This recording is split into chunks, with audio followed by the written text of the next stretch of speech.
In December 2021, the EU unveiled its Global Gateway Strategy that aims to raise €300 billion of public and private investment by 2027 to support the financing of high-quality, sustainable infrastructures which comply with the highest social and environmental standards in line with the values and norms of the EU. The effective implementation of the Global Gateway Strategy in Africa is instrumental on the EU efforts to support achieving the long-term vision of an integrated and prosperous Africa under the African Union Agenda 2063.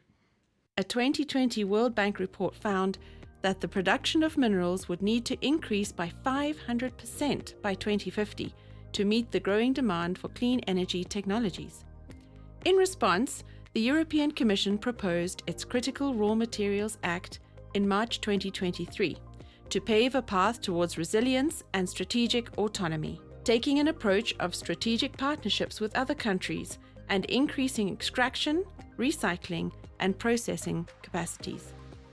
The EU AfricaRI's €12.8 million program, running from December 2020 over 4 years, supports the EU's partnership with Africa on sustainable investments and jobs, inclusive green growth, and decent work. It works in 25 countries in the East Africa, Southern Africa, and Indian Ocean area. EU AfricaRI's increased investments towards climate and energy projects in recent years. 21 of our 85 projects and 28% of investment committed are contributing to climate and energy.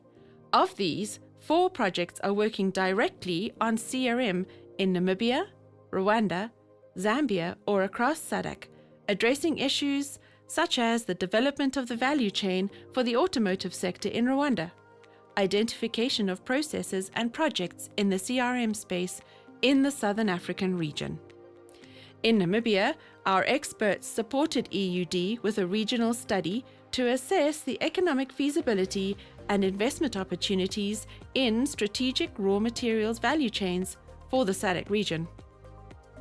EU delegation to Botswana and SADC requested technical assistance to AfricaRI's to identify and formulate priority activities to be implemented through the €25 million Africa Trade Competitiveness and Market Access Programme. In Zambia, we supported EUD Zambia and COMESA with a market assessment of copper value chain study and identified investment opportunities to attract FDI in the country. We would like the investors that are here to see the broader array of opportunities that this country has in the direct mineral sector, copper to be specific, but beyond copper, for us, we want to promote more than copper. The European private sector plays a key role in this project to create sustainable partnerships for identification, co-financing, and implementation of copper value addition projects in Zambia.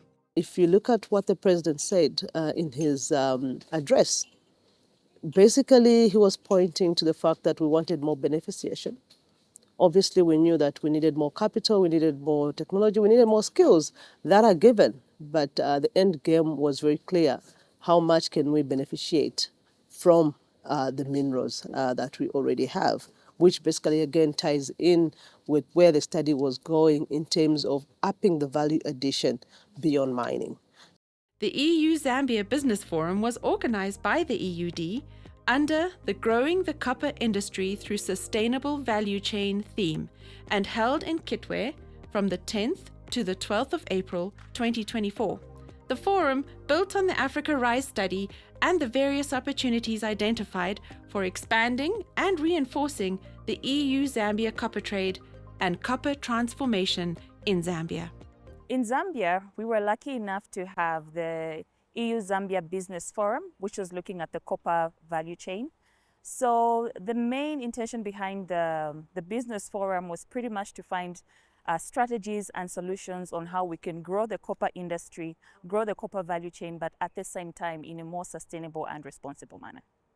During these 3 days, the EU-ZCBF brought together international investors, European private sector, DFI, impact investment funds, government officials, manufacturers and mining companies from Zambia, Africa, and EU countries, research institutes, media and not-for-profit organizations to discuss copper-related investment opportunities, learn why to invest in Zambia, and engage during business-to-business sessions.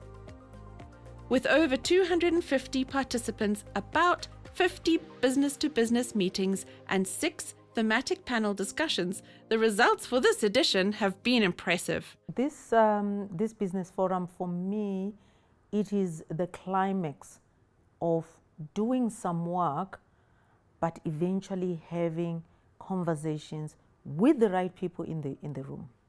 And the reason why I say that is because obviously we had the president, we had different ministers who are relevant, be it's in mining, be it's green economy, in the room to hear them out.